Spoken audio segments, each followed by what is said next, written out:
Hello everyone, welcome to our Let's Play series of Queen's Wish. I'm Colonel RPG, and this is Queen's Wish. I don't know why I did my intro differently. I am talking to General Ajax over here, and he's young and blonde, and apparently that's just how it goes. And he needs, he wants to give me guidance. He says, I'm young and but a humble general. Yet I have some power, and Prince Sutter thought I had good judgment. There are only 4 people in Haven I answer to. Their names are Shireen, Delia, Sutter, and Jeff. That's a really weird way of putting it, because he's not actually saying that these are the people who I would think they are, because Shireen is the queen, but maybe it's his wife or something. You know what I mean? Anyway, if you want to make this vassal state pay what it owes us, I can provide advice. Sure, give me your advice. Ajax looks behind him at the sharp stone spires emerging from the mire. Mire? That's a lovely... If that means swamp, I love it. It's an amazing word. It's a simple word, 1 syllable, and it's weird to pronounce, sort of. Not really, but I love it. It's lyrical. I love it. When we arrived, he says, the Ukatish closed their gates to us. What cheek! I'm not sure that's an expression. He says, though, you will need to pass through those 3 towers and make contact with our vassals. How do I enter the towers? My mages will have those gates open soon. Then you can pass through. I don't think you will be on the other side long before the Ukatish send envoys. What is the situation in the towers? I think there are mirelings, snakes, other pests. Nothing to concern warriors of Haven. Sutter assured me that you would be fully equipped to handle the threats. Of course. Oh, our narrator says, of course he did. I will clear the way through. I'm glad to hear it. Your older brother was most clear.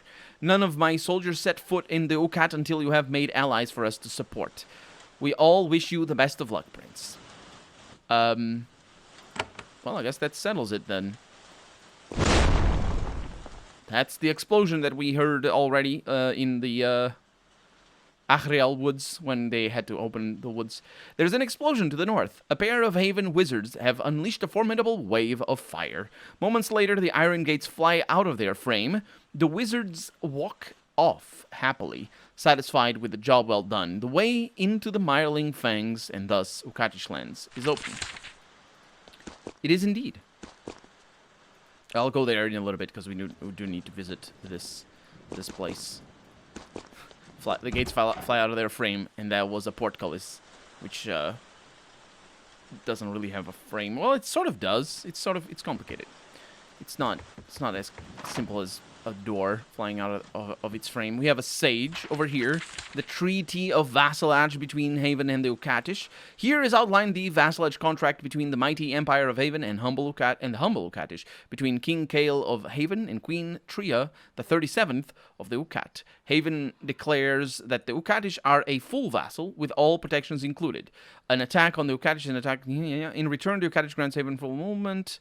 Land of 2 forts, it's all the same as before, and it's basically the same, and I can ramble about it whenever you want. Tactical advice, fire and steel. In the warfare of the known lands, capital K, capital L, which is different from the known world, which we read about before, capital K, capital W, there are most often 2 ways to slay foes, with capital W. Physical damage, sword and bows, and magical damage spells and wands. Physical armor, like chainmail and shields. Is this a tutorial? I didn't mean to talk to the sage. But here I am. The West Battalion, as expected, has a sage. Someone who can read and write, who keeps records. There should be a comma there, otherwise you are writing who keeps records. But still. Possesses intelligence. It's just that everybody else can't read or write or keep records. Or does possess intelligence, and records the history of the battalion. This battalion hasn't always been called the West Battalion, and it's also not called the West Battalion. It has many decades of service. What does surprise you, however, is that the sage is an elderly Ukatish woman. When you approach, she doesn't say anything. She simply sets her pen down and stares up at you. Hello. Something about the way you said that satisfied her. Must be my deep and charming voice. She rises and with difficulty kneels. When she rises, she says, I'm Sage Bayarma, Prince. You have returned, and I resume my duties. What's your job here? It is what it long has been. I am a sage of Four Haven, as I was for your mother before she fled. I keep records, and I advise your kind about the Ukatish. My kind? Interesting word there. And here was I saying that there's no racial lines, and there's no racial text in this game. But that is a very specific word. It doesn't necessarily have to be interpreted in sort of that they are of a different kind, if you know what I mean. What would probably require them to be considered a different race, though, is probably something around the heritage, because that tends to be the thing. Anything that you would see their offspring as still being Ukatish, even though they might have been born elsewhere and in another country. But so far, it's just nationality that we have. You have served for decades? Yes, Prince. I even saw your mother when she visited. She was much younger then. I swore service. When you were gone, I couldn't serve, but the oath remained. What about these books? There is information about the Ukatish. You know little of our ways, I'm sure. They will help you. There is also a copy of your treaty with my people. The reason we are all here, I suppose. You should see the piece of paper you are risking your life to enforce. What information do you have here? Little that would concern you, beside what it is in the books. The records of soldiers, supplies, bits of history from when you were here before. It is still all in disarray. I knew it would be. That is why, when I heard the battalion had come, I came quickly. Why did you return? I was bound by oath. I did not become a sage of Haven without swearing loyalty. Did you want to return, though? I have seen how the Ukatish fared since your kind left. Many think it was better. I am not sure. I think you can benefit my clan. More than that, I won't say. Well, at least tell me what clan you're from. The Brock clan. In this fort, however, I am not of a clan. I am of Haven.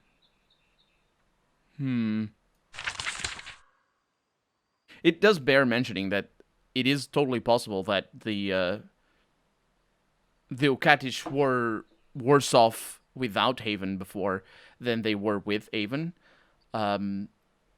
Even before you start considering selective testimony for who is worse off and who isn't. Because in matters of conquest and in matters, well, not just conquest, but specifically in matters of societal, it's not upheaval, the word that I want to use, but the shifting of power. There's something. There's always the concern that, well, the problem of who you're asking whether they were better off or not is very much an issue. Because if you ask the people who got rich with Haven being the Ukat being vassals of Haven, if you ask the rich, they're going to say, "Oh yeah, this is good, we like it." But if you ask the poor, then they're going to say they don't. So it's kind of tricky to just go off of personal testimony. So you need to look at the bigger picture all the time. And even when you look at the bigger picture, you need to look at people who have died and people who have. It's very complicated in real life and in a setting like this. But even before that happens, there's another thing that you need to consider is when this sort of not this one, the one in the previous text, this sort of question is brought up is that imagine Ukatish was independent, or Ukat, whatever the name of the country is, and everybody else was a vassal already. Then you have a huge empire right next to you that has a huge control over if you do trading, over the trading that you do, potentially control over the resources that you would otherwise have access to without the say of Haven. And specifically, and more importantly, there's an incentive for Haven to make sure that the life of the Ukatish people is rubbish without Haven's control, because Haven wants to be the owners, or let's just say that the owners. It's not really this complicated, but whatever. There's a word for it. I just don't know the word here. They want the Ukatish to be vassals of the Haven Empire. And so, yeah, they might have been worse off without Haven, but why were they worse off without Haven? And so if you do find a situation where the argument of we were better off with Haven is only because Haven made sure that they were worse off without Haven, it's like it's like being like, I don't want to leave my kidnapper because if I do, he's gonna punch me or something, and then he catches me anyway. So it's like defending the fact that you're kidnapped. It's not kidnapping, kind of has other implications because Stockholm syndrome and whatnot. But the point is, it's kind of tricky when you think about stuff like this because international cooperation only really exists if there's no. Well, not necessarily if there's no interests of control from one nation to the other, but rather when there's peace, basically. And having an empire next to you is not peaceful. Empires are inherently not peaceful. And this is part of the reason. The thing that I'm talking about right now is part of the reason why empires are not peaceful, by definition. But it's because, it's always a threat. If you treat other people and other countries the way an empire does, then other countries are always under threat, even if the empire is not expanding, which is sort of an interesting thing to think about. So, I would like to know more about the Ukatish. You will learn much when you travel our lands, I am sure. We are an old, proud... Oh. Can we come up with another aspect of anybody? It's not even aspect of people, just anybody. Just a character who is not proud. Can we? Oh my god. At least they're not a mess. So, there we go. We are an old people. Let's go with that. We're just going to skip the proud bit because that's implied in this game. You can just assume everybody here is proud forever. And just think of it as the other type of proud. Instead of being like the proud where you're like, I'm so proud of what I've done or I'm so proud of my history. No. Proud as in, like the proud mast of a ship. That's that other proud. And then it just makes it funnier. Strong and fierce, says the sage. Our land makes us so. To deal with us, I can tell you of our lives. Our leaders, our skills, and not the pride. We survive so much, the Ukatish. We achieve so much, despite so much suffering. Our people are as old as any of any Sacramentum, or of Sacramentum yet. Because of mildew and mud, they mock us, raid us, sometimes even take us away. We remember every insult. We cherish our hate for them, and we will make them pay. Who's the they here? Who's the they? Because is it the other vassals? Because I think it might be the other vassals here. And because of that, the Empire. Because if the Empire is not... Well, we know that the Empire was pro-slavery. Is pro-slavery, because the Queen is still pro-slavery. But, so, there's always that. But we don't know for sure that the Ukatish were taken to other vassal states. While they were all vassals of Haven, although they very much likely were taken because the favored vassal specifically was the slaver vassal. So yay for that. Your lives, tell me. It is hard, she says, and proud. The swamp leaves us always cold, often sick. Our lives are harsh. Too often they are short. Disease is common because we are swamp folk. Others mock us. We remember every insult, and we will pay them back. Your leader? We are not a unified land. We have many clans. They are proud, and they are as likely to have grudges against each other. Of course they're proud. I missed that bit. Of course they're proud. They are likely to have grudges against each other as against the other people of Sacramentum. Our king, who's proud, in the home Warren... That's the place that we saw in the map. Settles disputes against them and unites them against outsiders. Wait, you said you're not a unified... You have a freaking king. How do you mean you're not unified? It's like saying just the United States is not unified. It's literally in the name because they are united. But they're not unified because they have multiple states and basically multiple governors and all this sort of stuff. Or the United Kingdom is not unified. It's like, what are you talking about? It was the king who tore up our treaty with you. It is the home warden who can restore it. What about your skills? Besides survival, we work iron. The iron from our mines and bogs is truly fine. It's fine. It's fine. Nobody knows why. It's just fine. It just is that way. Fine. We make truly fine armor and vicious, brutal weapons. That's why the queen wants us back. Even among all the great artisans of Havens, our skills are unique. Sure. I have other questions then. Do you want anything from me? No, Prince. I have that much. I have that much of the spirit of Haven in me. People from Haven don't want anything? Is that what she means? I will not make requests of royalty. It might... Do people of Haven not make requests of royalty? Sure. I know what some Ukatish hope for, though. Those who want Haven to return, they want favored status. Really? Sometimes Haven selects one people in a region who are a more valued vassal. They get better treatment, better trade. Better trade. Do you mean better prices? I assume she means better prices. Because like the better trade, yeah. Send the best goods to the people who, whatever, that happen to not have the most money. Send the best goods to the people with not the most money. See what happens with a favorite thing. This would necessarily mean that the people who get better trade, or rather that the valued vassals would be the richest one. Which would make sense, and I think it might be the case, actually. I think the Vol are the richest. But anyway, they are trusted because, I mean, they don't have to pay anybody because it's all slaves, so they must be richest. They are trusted to be most loyal when there are troubles. Queen Shireen made the Vol her favorite vassal. It does not have to be that way. You can change it. How un-Ukatish of you to say that, not asking me for a favor to favor your clan, I say, being prejudiced against you.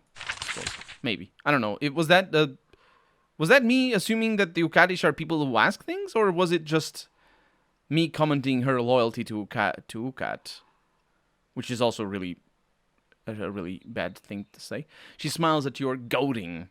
She says, I will merely point out that I, Bayarma of the Brock clan, remained loyal to my oath to Haven, while King Borgen did not. If you are anything like your mother, you will do what is best for Haven. Well, I do hope that I want to what is best for Haven then, because I don't want to be anything like my mother, because she sucks. So, that's that. Thanks, Sage. Thanks for the help. Let me read the other book. Early days of the Ukatish. The deep, dark fens and marshes of the northwest Sacramentum are the home of the Ukatish. These swamp folk were, for many centuries, held with contempt by the rest of Sacramentum. They were seen as dirty, simple, and uncultured. The Volans... What changed? Nothing changed, so they weren't. They still are. The Vol enslaved them. The arrogant Ahriel regarded them as beneath contempt, sometimes even hunting them for sport. And then centuries ago, the Ukatish learned how to forge iron, using peat from their bogs and the rich ores of their lands to make fine weapons, vicious weapons. The swamp folk used their barbed, folded iron spears to good effect, making sure that the other nations of Sacramentum never assaulted them again. I should point out that the Iron Age started long before we had we humans had forges capable of actually melting iron. I think the first forge that was capable of melting iron was only like in the 12th, 13th century, somewhere around there. Specifically in China, I believe it was. I'm not 100% sure. That's an interesting question. Because I know the Japanese didn't have it for centuries, even after. Didn't have that technology. Or didn't bother having that technology. Because the folding of metal, if you don't know how forging works, forging really is just a word for treating iron, or, making iron into a shape. It's not like a specific action that you do. Oh, you're not really forging it. You're doing something else. No. Forging is just treating iron. It's all that it is. The whole putting the iron in oil or in water or hammering it or all that sort of stuff. That's all part of forging iron. And you can forge iron without certain parts of those. If you melt iron and you just cast it, that's still forging iron. But casting iron is the thing that requires the complete melting of iron. So that wasn't used for centuries, historically speaking, and it wouldn't. We shouldn't assume that these people actually have that technology. Of course they, or anybody in here in this setting. Of course they forge their iron. But the thing that happens there with the forging, or say the forge, of course they fold their iron is what I mean to say specifically about the folding. The thing that happens there, it's certainly something that influences fantasy settings tremendously, and something that absolutely explains different qualities in iron, or not necessarily different qualities in iron, but specifically different qualities in weapons in fantasy settings and role playing games. Is that the longer you work on an iron, the more you fold it. Why do you fold it? You fold it to extract impurities from it. I don't remember exactly what kind of impurities you extract from it, but that's basically the point. The folding of it and the hammering it down, that just allows the iron just be really purified and just sort of clean as best as you can. And you can make it carbon iron, which is steel. But it doesn't mean that you can't have steel that's folded, but it's basically the same process. It's just a lot harder with steel, because steel is a lot harder than iron, than normal pig iron, I believe. Pig iron is just pure iron that you work. I think it's pig iron. So yeah, that's basically how people did things, and how they specifically treated the iron. And the Japanese, I say this Japanese because the Japanese had such limitations with their forging that they had three or four. No, I think it was only three distinct ways of treating iron and making iron, which they famously combine into their swords and spears as well. Although not the three in the spears, only two in the spears. And the way they did that is specifically because it was so difficult for them to get the purest iron. So the swords, the katanas, which just means sword in Japanese. They have other names. What is the name for what we call a katana? Because the wakizashi is the small one, and there's the big one, the big two-handed sword that has a name that I forget. But there's the normal-sized sword. It has a name, I forget. Anyway, the point is it has three different types of steel. It's got the main blade, which is just a pretty decent steel that's made out of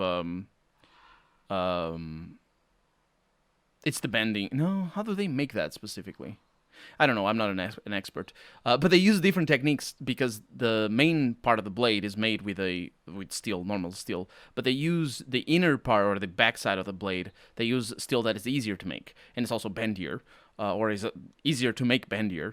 So it's like a technique to make the swords as versatile as possible without using too much time, because they could make it out of spring steel, because there was already spring steel by the time the katanas became mainstream in the I don't know the era, but 1400s, I believe. Is it 1400s? It could be. Because, Europe already had spring steel at the time. Spring steel is another type of steel, which is just very bendy steel that doesn't break as much, and is just as strong. And swords were made of that, and they were bendy. And it's weird, but you can control how bendy the steel was. It's just very good steel in general. It does need a very high level of purity, and the highest purity they could get, the Japanese would use for the blade itself, for the actual edge of the sword. It has a name. I don't know the name of the edge. The edge itself has a name. Bevel? No. Anyway, it doesn't matter. The point is, everything is folded. That's it. That's the thing. That's the thing. I ramble. Very sorry. There is. I remember seeing there's a channel that specializes in experimental archaeology. There's a YouTube channel that specializes in experimental archaeology, specifically regarding the forging of katanas. There's a lot of weaponsmiths on YouTube, but usually it's commercial weaponsmiths, which they do things that clients want.